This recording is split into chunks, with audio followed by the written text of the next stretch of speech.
પોરબંદર જિલ્લામાં કમોસમી વરસાદે ખેડૂતોની કમર તોડી નાખી છે. સતત પડી રહેલા વરસાદને કારણે બચેલો થોડો ઘણો પાક પણ હવે ધોવાઈ ગયો છે. ત્યારે ખેડૂતોની પરિસ્થિતિનો તાગ મેળવવા માટે કેબિનેટ મંત્રી અર્જુન મોઢવાડિયાએ બરડા પંથકના ભૂમિયાવદર, નટવર, કૃષ્ણવદર, બરખર અને ખીસરી અને નાખલા સહિતના ગામની મુલાકાત કરી હતી. સ્થિતિનું જાત નિરીક્ષણ કરી ખેડૂતો સાથે તેમની ચર્ચા કરી તો તંત્રના અધિકારીઓને સાથે રાખીને જાતે સર્વે કેવી રીતે કરાવવો તેની પણ માહિતી આપી હતી. 2 દિવસમાં જ સર્વે આજે સરકારમાં રજૂ કરીને સહાય જાહેર કરવાની ખાતરી પણ આપી છે. પોરબંદર જિલ્લામાં 5 થી શરૂ કરીને 7 ઇંચ સુધીનો વરસાદ પડ્યો છે અને એને કારણે કાંઈ થોડું ઘણું રહી ગયું હોય એમાં પણ ભારે નુકસાન પહોંચ્યું છે. એટલે આજે અમારી ભારતીય જનતા પાર્ટીના આગેવાનોની ટીમ, અધિકારીઓની ટીમ સાથે અમે ગ્રામ્ય વિસ્તારમાં સ્થળ મુલાકાત કરવા આવ્યા છે અને લગભગ જે ખેડૂતોનો તૈયાર માલ છે એ પાણીની અંદર જળબંબાકાર થઈ ગયો છે અને જે મગફળી ખેતરમાં રહી ગઈ છે, ઉપાડવાની બાકી છે, એને પણ હવે ઉપાડી શકાય એવી સ્થિતિ રહી નથી. એ સ્થિતિમાં મારી સાથે વહીવટી તંત્ર, ખેતીવાડી વિભાગના અધિકારીઓ પણ સાથે છે અને એમણે અહીંયા ઓફલાઈન ઓનલાઈન સર્વે કરવા માટેની માહિતી આપી છે. એટલે પોરબંદર જિલ્લાની અંદર હું માનું છું ત્યાં સુધી 2 દિવસની અંદર જ આપણે આ સર્વેની કામગીરી છે. ગઈ રાત્રે સાંજે 10 વાગ્યાથી સવારના 6 વાગ્યા સુધી 4 થી 5 ઇંચ વરસાદ પડેલો છે અને ખેતીવાડીનો સંપૂર્ણ પાક નિષ્ફળ ગયેલ છે અને સરકારશ્રીને અમારી નમ્ર અરજ છે કે તાત્કાલિક એક સ્પેશિયલ ખેડૂત માટે પેકેજ જાહેર કરી અને તાત્કાલિક સહાય ચૂકવી દે અને ઘાસચારો અને પશુ માટે કોઈ પણ ખાવા લાયક રહ્યું નથી. વીઘે 17 થી 20 હજારની નુકસાની છે એક ખેડૂત. દક્ષિણ ગુજરાતમાં ખેડૂતો શેરડીના રોકડિયા પાક તરીકે ગણાવે છે અને તેમાં પણ ખાસ કરીને નવસારીમાં મોટી સંખ્યામાં ખેડૂતો શેરડીની ખેતી કરતા હોય છે. જોકે ચાલુ વર્ષે કમોસમી વરસાદને કારણે શેરડીની ખેતી કરતા ખેડૂતો મુશ્કેલીમાં મુકાયા છે. શેરડીના ખેતરોમાં પાણી ભરાઈ જવાને કારણે મોટા પાયે નુકસાન થયું છે.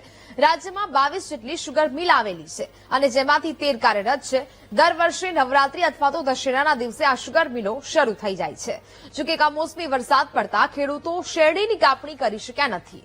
ખેતરો પાણીમાં તરબોળ હોવાથી શેરડી પણ રડવા લાગી છે અને જેને કારણે શેરડીના સાંઠામાં પોલાણ થવાની શરૂઆત પણ થઈ છે. વજન ઘટવાની શરૂઆત થતા ખેડૂતોએ મોટી ખોટ સહન કરવી પડે તેવી સ્થિતિ ઉભી થઈ છે. તેવામાં શેરડી ના આવતા શુગર મિલના સંચાલકો પણ હવે ચિંતામાં મુકાયા છે. આ નુકસાનમાંથી બહાર આવવા માટે ખેડૂતોએ સરકાર પાસે સહાયની માંગ કરી છે. છેલ્લા 10 વર્ષથી શેરડીની ખેતી કરું છું. આ વર્ષે શેરડીની રોપણી થયા અને આજે 16 મહિના થઈ ગયા છતાં હજુ શેરડીનું કટિંગ થયું નથી ને હજુ બી 15 દિવસ સુધી થાય તેમ નથી. કારણ કે પહેલા મે મહિનામાં વરસાદ આવ્યો, ત્યાર પછી અતિવૃષ્ટિ થઈ અને આખરે અત્યારે પાછું માવઠું થવાથી શેરડીનું કટિંગ થઈ શકતું નથી. એટલે વેઇટ લોસ થવાનો, એટલે ખેડૂતોને એમાં ભારે નુકસાન છે. તેમ છતાં ડુક્કરનો બી મોટો ત્રાસ છે, એટલે એનાથી બી ઘણું નુકસાન થાય છે. એટલે ખેડૂતો હવે શું કરવું તે સમજ પડતી નથી. ગણદેવી શુગર ફેક્ટરીનું પિલાણ સિઝન 30મીથી ચાલુ કરવાની હતા અને વરસાદની ફેવરેબલ કન્ડિશન ન રહેવાને લઈને 3જી તારીખે પણ ચાલુ નથી કરી શક્યા અને હજુ પણ ફેવરેબલ કન્ડિશન દેખાતી નથી. ખેતરોની અંદર પાણી ભરેલા છે, રસ્તાઓની સગવડ હજુ થઈ રહી નથી અને જ્યારે પણ વાહનો ખેતરની નજીક જતા થાય એવી પરિસ્થિતિનું નિર્માણ થાય એટલે શુગર ફેક્ટરીનું કટિંગ ચાલુ કરીશું. મજૂરોની વ્યવસ્થા આપણે કરી લીધેલી છે. કેટલાક મજૂરો વરસાદને લઈને તકલીફમાં છે, એમને પણ આપણે જે કંઈક સગવડો આપવા પડે એ આપી ચૂક્યા છે અને ટૂંક સમયમાં ફેવરેબલ કન્ડિશન ઊભી થાય અને આપણું સિઝન સત્વરે ચાલુ કરી શકાય એવી આપણે પ્રભુને પ્રાર્થના જ કરવાની રહી. બાકી આપણા હાથમાં કશું રહ્યું નથી. ખેડાના કપડવંજમાં સતત 5 દિવસ વરસેલા વરસાદે નુકસાની વેરી છે. જ્યાં મગફળીના પાથરા પલળી જતા ખેડૂતોને ભારે નુકસાની થઈ છે. મોટી રત્નાકર, શેલગઢ, ભીમપુરા સહિતના ગામોમાં ખેડૂતો પાયમાલ થયા. મગફળીનો પાક સદંતર નિષ્ફળ જતા ખેડૂતોની સરકારને અપીલ છે. ખેડૂતોએ સરકાર પાસે સહાય સાથે પાક ધિરાણ માફ કરવાની પણ માંગ કરી છે. મગફળીનું વાવેતર કરેલું હતું અને મગફળીનું વાવેતર કર્યું તો મગફળી કાઢી બહાર જમીનમાંથી બહાર કાઢી ખેતરમાં પાથરા પડ્યા હતા અને વરસાદ આવી ગયો તો મગફળીમાં અંદાજે ચોમાસુ પાકમાં મગફળી અંદાજે 20,000 વીઘે ખર્ચો થાય છે આતે, પણ ત્યારે હાલ પૂરતું એમાંથી 1 રૂપિયો આવે એમ નથી. 100% સંપૂર્ણ પાક નિષ્ફળ ગયેલ છે, ઉપાડેલો છે, બધો કોવાઈ ગયો છે. પશુનો ઘાસચારો પણ કોવાઈ ગયેલો છે આતે અમારે. તો અત્યારે ચોમાસુ સિઝનમાંથી અમારે 1 રૂપિયાની આશા નથી. અને જો આ બાબતે કદાચ સરકાર યોગ્ય વળતર આપે, સહાય કરે તો સારું છે.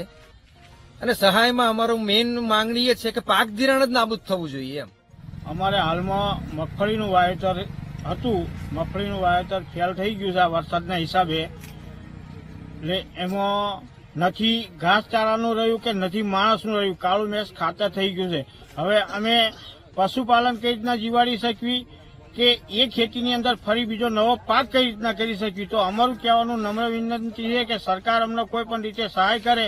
કે અમારું તો એ જ કહેવાનું છે કે પાક ધિરાણ અમને માફ કરે તો જ ક્યાંક થોડુંક થાય. દ્વારકા જિલ્લામાં વહેલી સવારથી જ વરસાદી માહોલ છવાયો છે, જ્યાં કલ્યાણપુર તાલુકાના લાંબા અને આજુબાજુના અનેક ગામોમાં વરસાદ થયો છે. ઉરંગા, ભાણવડ, ખંભાળિયા સહિતના ગામોમાં વરસાદ થયો. ફરી વરસાદ શરૂ થતા ખેતરમાં પાણી ભરાયા. વધુ વરસાદ આવે તો ખેડૂતો શિયાળુ વાવેતર નહીં કરી શકે તેવી ચિંતા સતાવી રહી છે. સંવાદદાતા અશોક ફોન લાઈન પર જોડાયા છે. અશોક, દ્વારકા જિલ્લામાં વહેલી સવારથી ફરી વરસાદી માહોલ છવાયો છે, શું સ્થિતિ? જે વાત કરવામાં આવે તો અરબ સાગરમાં જે ડિપ્રેશન છે તે હાલ નબળું પડ્યું છે અને હજુ 24 કલાક જેટલો સમય છે કે જગતના તાત અને મુસીબતનો સામનો કરવો પડે. આજે વહેલી સવારથી જ દેવભૂમિ દ્વારકા જિલ્લામાં આમ તો સર્વત્ર વરસાદ કહી શકાય. જામખંભાળિયા તાલુકાના ગામડામાં પણ સારો એવો વરસાદ પડેલો છે.